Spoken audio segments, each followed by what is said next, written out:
सो एक बहुत मशहूर कहावत है कि करत करत अभ्यास के जड़मत होत सुजान रसरी आवत जात ते सिल पर परत निशान। तो hello everyone, welcome to ATP star Kota. So मेरे प्यारे बच्चों, all ATPians guys, 11th class जिन बच्चों की भी वेस्ट हुई है बेटा, उनको मायूस होने की जरूरत नहीं है। जैसा हमने पहले भी कहा है और हमेशा एटीपी स्टार ये करता आया है, we are always with you guys, क्योंकि हमें पता है कि कई बार हमसे कुछ गलतियां हो जाती है विनीत सर, जिसकी वजह से कई बच्चे बहुत मायूस हो जाते हैं और 12th के अंदर भी बहुत ज्यादा समय खराब कर देते हैं अपना, कि यार 12th में भी समझ में नहीं आ रहा है। सो गाइज, आपको मायूस होने की जरूरत नहीं है। This is one stop solution for everything my friends. Okay, तो आज के छोटे से वीडियो में हम किसके ऊपर चर्चा करने वाले हैं विनीत सर?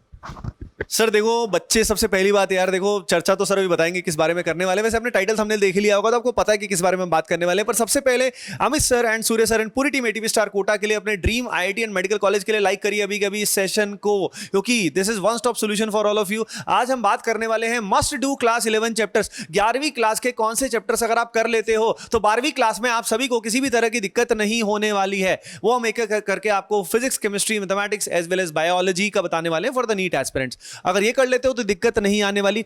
देखो सर, सबसे बड़ी दिक्कत बच्चों के साथ ये फंसती है कि वो 11वीं क्लास का जो ये पाप कर देते हैं या जो रह जाता है ना, वो पूरा कवर करने की कोशिश करते हैं कि मुझे सारा का सारा 11th करना है। अरे भाई, सारा का सारा 11th आप 2-4 महीने में क्रैश कोर्स से या जल्दी से वन शॉट से देखोगे तो आपका बेसिक अच्छा नहीं रहेगा, आप कहीं के भी नहीं रहोगे। इससे अच्छा कुछ कॉन्फिडेंस नहीं आएगा। तो कुछ चैप्टर करो जो जरूरी है, जिनसे 12th क्लास अच्छे से हो जाएगी, और बाकी चैप्टर्स जो बच जाएंगे वो 12th क्लास के साथ साथ कवर हो जाएंगे।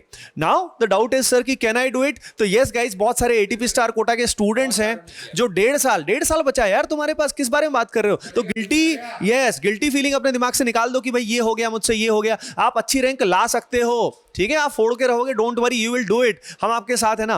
तो यार अब हम बात करने वाले हैं मस्ट डू चैप्टर्स। स्टार्ट करते हैं हम मैथमेटिक्स के साथ। सर बताएंगे, अमित सर बताएंगे हमें अपना एक्सपर्ट ओपिनियन कि कौन कौन से चैप्टर्स आपको करने हैं और किस तरीके से करने हैं। और उसके बाद एक और चीज बताना चाहता हूं, इस वीडियो के एंड तक आपको बने रहना है, क्योंकि एंड में आपके लिए एक ऐसा सोल्यूशन हम लेकर आए हैं ऑलमोस्ट फ्री ऑफ कॉस्ट, जो आपके लिए बहुत अमेजिंग बेनिफिशियल होने वाला है। Over to you Amit sir. बिल्कुल sir, must do 11 class 11 chapter पे आने से पहले सबसे पहले तो एक जो अभी आपने बात बोली थी कि मतलब काफ़ी सारे बच्चे सोचते हैं कि पूरा सिलेबस कर लेते हैं और वन शॉट से कर लेते हैं। तो यार एक्चुअल में जो वन शॉट होते हैं ना, वो मतलब कभी बेसिक्स ठीक करने के लिए नहीं होते हैं ना। काफ़ी बच्चों को ये लगता है कि हाँ बिल्कुल, बच्चे सोचते हैं कि चलो यार ये तो 1 घंटे में मैंने एक चैप्टर जो कंप्लीट कर लेता हूँ, लेकिन वो सिर्फ और सिर्फ रिविजन के पर्पज से होते हैं। अगर ऐसा करोगे तो उससे आपको कुछ खास जो समझ में नहीं आने वाला। बिल्कुल, बेसिक्स और ज़्यादा खराब हो जाते हैं ऐसे चक्कर में कई बार। हाँ, क्योंकि जैसे अगर मान लो कि कोई सही वन शॉट वीडियोस बने हुए हैं, क्योंकि एक्चुअल में वन शॉट बहुत सारे आजकल बने हुए हैं ना, और वन शॉट कई 8-8 10-10 घंटे बने हुए हैं। एक्चुअल में वो वन शॉट होते भी नहीं है। वन शॉट में करेक्ट्स होते हैं और चीजें कैसे क्वेश्चंस को सोल्व करवाया जाता है, वो सब चीजें उसमें सिखाई जाती है बहुत जल्दी जल्दी, जैसा कि हमने स्टार्ट किया था सबसे पहले। तो वो सिर्फ और सिर्फ रिविजन के पर्पज से। तो आपको जो लेक्चर्स करने हैं यार, वो कंप्लीट लेक्चर्स करने हैं, जिसके अंदर प्रॉपर्ली आपको लेक्चर्स मिले, जिसके अंदर आपको मटेरियल मिले, जिससे आप पूरा प्रैक्टिस जो वो कर पाओ। तो यार कुछ चैप्टर्स मैथ्स के ऐसे होते हैं जिनको आपको करना नेसेसरी है आगे की पूरी मैथ्स को सीखने के लिए। उसमें सबसे पहले आता है फंक्शन। फंक्शन में बेटा जो बेसिक वाला पार्ट है, क्योंकि फंक्शन 2 पार्ट में बेसिकली डिवाइड होता है। तो जो एक पोर्शन है जिसके अंदर इनइक्वालिटी सीखी जाती है, लॉग सीखा जाता है, ग्रेटेस्ट इंटीजर, मॉड्यूलस, ये सब चीजें आपको सीखनी है। इसके अलावा सेकंड नंबर पे आता है ट्रिग्नोमेट्री, जहां पे बहुत सारे फॉर्मूलाज हैं। तो यार फॉर्मूलाज की, क्योंकि सर फॉर्मूला यार लर्न करने में मतलब बहुत प्रॉब्लम होती है, तो आपका बहुत सिंपल सा फंडा है कि 50-60 फॉर्मूलाज हैं पूरे चैप्टर में, उनको आप एक साथ लिखिए। और जैसे डॉक्टर मेडिसिन देता ना कि सुबह लेनी है, शाम लेनी है, तो वैसे यार उसको बस एक बार आपको नजरों से फिराना है। मतलब आप क्या करोगे कि जब पढ़ रहे होंगे उस टाइम पे ऑब्वियसली बात है उन फॉर्मूलाज पे प्रैक्टिस करोगे आप, बट क्या होता है कि कुछ टाइम बाद भूल जाते हैं फॉर्मूला। तो लंबे टाइम तक याद रखने का यही तरीका है कि वो पेज आप हमेशा पास में रखो और उसको नजरों के सामने से घुमाते फिराते रहो। मतलब किसी चीज को अगर आप बार बार देखते हो तो भूलना वैसे भी उसके लिए थोड़ा वो हो जाता है ना। तो इसके अलावा सीक्वेंस एंड सीरीज में आपको ज्यादा प्रॉब्लम नहीं आएगी, क्योंकि कुछ पोर्शन आपने 10th क्लास में पढ़ा भी होता है। तो जो रिमेनिंग पोर्शन है उस पर आप फोकस कीजिए। और एक है बेटा क्वाड्रेटिक इक्वेशन, जहां पे आपको ग्राफ बनाना सिखाया जाता है, जहां पे आपको रेंज निकालना सिखाया जाता है। तो ये 4 बेसिक चैप्टर्स अगर आप कर लेते हो तो बच्चों मान के चलिए कि जब आपका 12th का सिलेबस स्टार्ट होगा तो वहां पे आपको किसी टाइप की कोई प्रॉब्लम जो फेस नहीं करनी पड़ेगी। चलो बच्चों, अब हम बात करते हैं केमिस्ट्री के बारे में कि केमिस्ट्री के ऐसे कौन कौन से चैप्टर्स हैं जिससे आपको 12वीं क्लास में दिक्कत नहीं आएगी। तो पहली चीज ऑर्गेनिक केमिस्ट्री जो होती है, देखिए वो पूरा आप ऑर्गेनिक केमिस्ट्री आप क्लास 12 में कर सकते हो, है ना। वैसे तो वो एनसीईआरटी में क्लास 11 में दी हुई है एक सिग्निफिकेंट पार्ट, बट लेकिन मेजॉरिटी आप बाद में कर सकते हो। Now the point is physical and inorganic chemistry के लिए क्या प्री रिक्विजिट है। तो देखो यार, आप सभी को मोल कंसेप्ट और एटॉमिक स्ट्रक्चर आना चाहिए, क्योंकि अगर मोल कंसेप्ट नहीं आएगा, एटॉमिक स्ट्रक्चर नहीं आएगा, तो आपको इलेक्ट्रॉनिक कॉन्फ़िगरेशन लिखनी नहीं आएगी। अगर वो नहीं आएगी तो आपको पीरियोडिक प्रॉपर्टीज समझ नहीं आएगी। तो पीरियोडिक प्रॉपर्टीज आपको ढंग से आनी चाहिए, पीरियोडिक टेबल आपको आना चाहिए। अब ये जब आपको बढ़िया से आएगा तो उसके बेसिस पे ही आप केमिकल बॉन्डिंग को समझ पाएंगे। और केमिकल बॉन्डिंग एक पूरी इनऑर्गेनिक केमिस्ट्री का बेस है, chemical bonding and periodic properties. Once you understand how to draw the structures, hybridization और ये सब आता है, तो हम पूरी इनऑर्गेनिक केमिस्ट्री को बढ़िया से समझ सकते हैं, ब्लॉक केमिस्ट्री को अच्छे से समझ सकते हैं। सिमिलरली फिजिकल केमिस्ट्री का बेस होता है हमारा stoichiometry, mole concept and atomic structure. अगर ये आता है तो बाकी चैप्टर्स जो हैं, गैसियस स्टेट और बाकी चैप्टर्स आप बहुत अच्छे से समझ सकते हो और 12th क्लास में उनको कवर भी कर सकते हो। Now over to you Surya sir.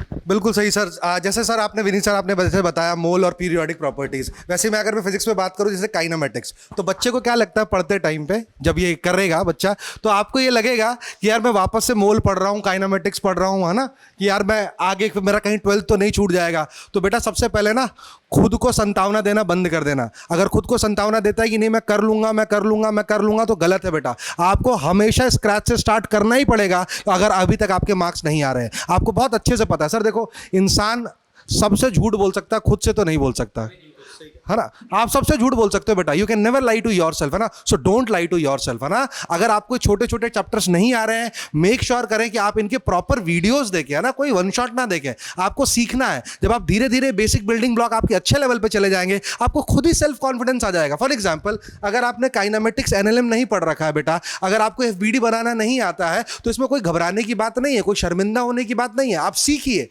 बैठिए, समझिए। क्यों? क्योंकि आगे जो भी बड़ी बड़ी सवाल बनते हैं या फिर जो भी अच्छे अच्छे जेई और नीट के प्रॉब्लम्स बनते हैं बच्चे, वो सब यहीं से निकल के आते हैं। कोई आनंद फानंद तूफान चीज नहीं होती है बच्चे, राइट। तो फिजिक्स में बात करूं सर, जैसे कि kinematics, NLM, friction, work power, centre of mass और रिजिड बॉडी डायनामिक्स, ये पूरे के पूरे आप चैप्टर देख रहे होंगे, पूरे के पूरे मैकेनिक्स है। मैकेनिक्स आपको एक कॉन्फिडेंस देगा बाकी पूरे फिजिक्स को करने का बेटा। मैकेनिक्स के छोटे छोटे एलिमेंट जब आप इलेक्ट्रोस्टैट के अंदर पढ़ रहे होंगे या फिर मैग्नेटिज्म के अंदर, जहां भी फोर्सेस की बातें आएंगी, मैकेनिक्स आपको कॉन्फिडेंस देने वाला है। मैंने साथ में एक एसएचएम चैप्टर भी लिखा हुआ है बेटा। एसएचएम चैप्टर आपको पूरी वेव, जब भी थ्योरी पढ़ोगे आप वेव्स के बारे में, स्ट्रिंग वेव्स पढ़ोगे या साउंड वेव्स पढ़ोगे, तो एसएचएम आपको एक हेल्प करने वाला है अपनी इक्वेशंस के साथ। सो मेरे हिसाब से तो सर फिजिक्स में इतना बच्चे को जरूर करना चाहिए। हाँ, डेफिनेटली सर। गाइस, बायोलॉजी के अंदर कुछ इंपॉर्टेंट चैप्टर्स है। इसके अंदर जूलॉजी, बॉटनी दोनों के चैप्टर्स रखे गए हैं जो कि मस्ट डू है बेटा, you can never miss. That is cell biology, living world, biological classification, digestive system, body fluid and circulation. Guys, तो मेक श्योर करें कि जितने भी हमने चैप्टर्स बताए हैं बेटा, एक बार सर स्क्रीनशॉट भी लेने दे दिया बच्चों को।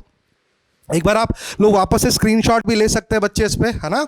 और मेक श्योर करें कि ये सारे चैप्टर्स आप स्क्रैच से पढ़ें सर। ये बच्चे के अंदर कॉन्फिडेंस तभी आएगा जब सारे चैप्टर्स को स्क्रैच से पढ़े। और क्या लगता है विनीत सर, चैप्टर मान लो बच्चे ने कहीं से पढ़ भी लिए, तो उसको मटेरियल क्या लगाना चाहिए साथ में? देखिए सर, बच्चों को मटेरियल एक तो क्लास का जो क्लास में कराया जा रहा है वो सबसे इंपॉर्टेंट है। अलॉन्ग विद अभी पीवाईक्यू कर ले अगर, वो उतना ही काफी है। क्योंकि देखो, अगर आप सारा का सारा करने की कोशिश करोगे कि मुझे डीपीपी भी सारा करना है, मॉड्यूल भी सारा करना है, तो यार सारा कवर करने में आपको ज्यादा एफर्ट आएंगे। आइडियली आपको करना चाहिए, पर टाइम शायद उतना आपके पास मिलेगा नहीं। अगली बात, जैसे कि सर लोग ने आपको बताई दी है कि सारे चैप्टर आपको स्क्रैच से करने, ढंग से कवर करने हैं। तो यार अब एक बात बताइए, अगर ये सारे के सारे चैप्टर, जितने भी मस्ट डू चैप्टर्स हैं, आप सभी को अगर वो एटीपी स्टार कोटा की एक्सपीरियंस फैकल्टी से मिल जाए और इससे एसोसिएटेड मटेरियल भी मिल जाए, तो बात बन जाए। लेकिन सर बच्चों को दिक्कत ये बहुत बड़ी फंसती है कि सर 11वीं क्लास में हमने ऑलरेडी बहुत पैसा दे दिया है, ऑफलाइन कोचिंग्स में दे दिया है, तो यार हम आपकी सारी बात समझते हैं, इसीलिए आपके लिए जो भी हम लेकर आए हैं वो ऑलमोस्ट फ्री ऑफ कॉस्ट है, नेग्लिजिबल कॉस्ट है आपके लिए। हम ये सारे must do chapters ATP star Kota team से आपको डिलीवर होंगे, राइट। और आपको इसके साथ एसोसिएटेड स्टडी मटेरियल भी मिलेगा।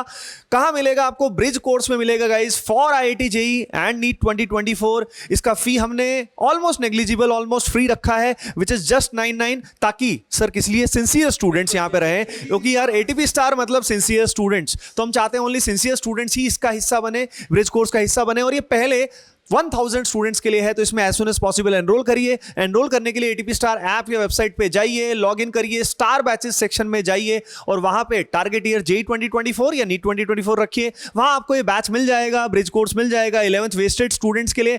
पर्टिकुलरली सोच समझ के बनाया गया है, इसका फायदा आज ही उठाइए। And guys make sure Surya sir के लिए, अमित सर के लिए, पूरी टीम एटीपी स्टार कोटा के लिए लाइक करिए, क्योंकि आपके लिए बहुत मेहनत करके इस तरह के बैचेस लेके आए जा रहे हैं। और इनको कमेंट भी करना है sir, boom boom day 24। Yes yes yes, comment करना है sir. Comment ATP star OP कराते ना सर, इतना मेहनत हम बच्चों के लिए कर रहे हैं, तो कमेंट करिए सभी के सभी भाई गाइस एटीपी स्टार ओपी, उससे हमारा इतना मोटिवेशन बढ़ने वाला है, ठीक है ना। तो गाइस सो फायदा उठाइए ब्रिज कोर्स का as soon as possible. Yes हाँ, इसका लिंक डिस्क्रिप्शन में भी हम दे देते हैं, ठीक है गाइस। चलिए फिर मिलते हैं नेक्स्ट वीडियो में। Bye bye, take care and love you all.